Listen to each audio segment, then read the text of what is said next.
ऐसी बाणी बोलिए मन का आपा खोई, अपना तन शीतल करे औरन को सुख होई।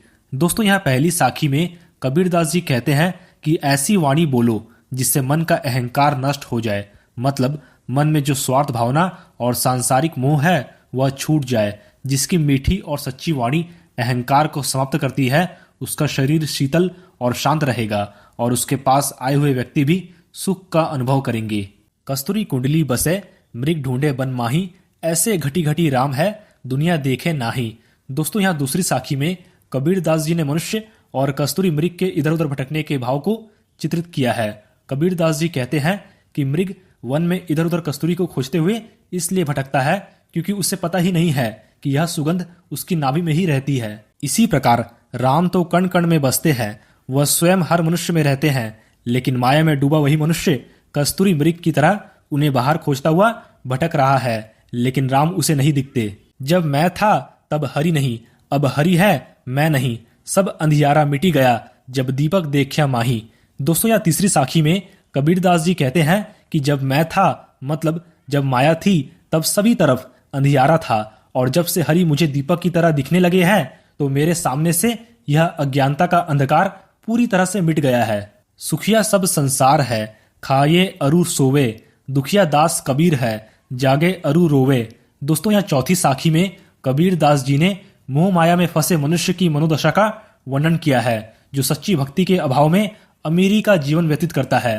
कबीरदास जी उन्हीं लोगों पर व्यंग कर रहे हैं जो केवल खाते और सोते हैं। सारा संसार सुखी है क्योंकि लोग विलासिता का जीवन जी रहे हैं, लेकिन कबीरदास जी तो राम जी के सेवक है, इसलिए वे इस संसार में मोह माया में फंसे लोगों को देखकर दुखी है। जब वे जागते हैं तो इस दुनिया में फंसे लोगों की विडंबना देखकर रोते और दुखी होते हैं। बिरा भुअंगम तन बसे, मंत्र न लागे कोई, राम वियोगी ना जीवे, जीवे तो बोरा हुई।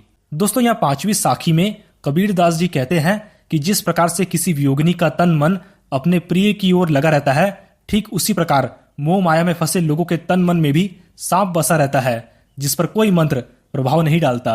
कबीरदास जी आगे कहते हैं कि ऐसे लोग वियोगी होते ही नहीं हैं, वे केवल अपने तन के भाव से ही क्रोध, वासना, मद, लोभ और मोह में पड़े रहते हैं। कबीरदास जी कहते हैं कि असली वियोग तो राम का है।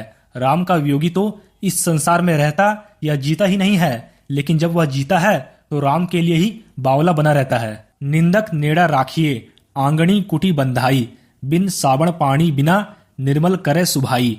दोस्तों यह छठी साखी में कबीरदास जी कहते हैं कि स्वभाव से इस संसार में लोग निंदक को अपने से दूर रखते हैं। कबीरदास जी आगे कहते हैं कि अपने ही आंगन में, अपने ही घर में स्थान देकर उन निंदकों को अपने पास ही रखना चाहिए जो आपकी खामियां गिनाए। ऐसे निंदकों को अपने पास रखकर बिना साबुन पानी के ही मनुष्य अपने स्वभाव को पवित्र और स्वच्छ बना सकता है। पोथी पढ़ी पढ़ी जग मुआ, पंडित भया न कोई, एक अशीर पीयू का पढ़े सुपंडित होई।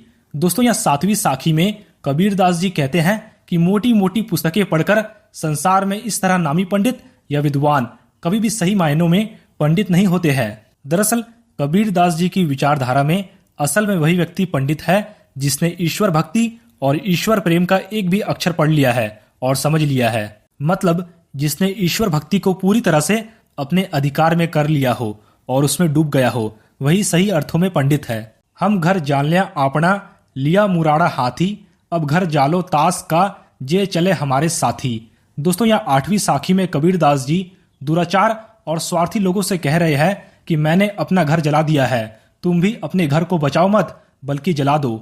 मैं तुम्हें उन घरों को जलाने के लिए मशाल दे रहा हूँ, इस मशाल को लो और अपना घर जला दो, तभी तुम्हें सही सामाजिक मूल्य समझ आएंगे और तभी तुम स्वार्थ की दुनिया से ऊपर उठ जाओगे।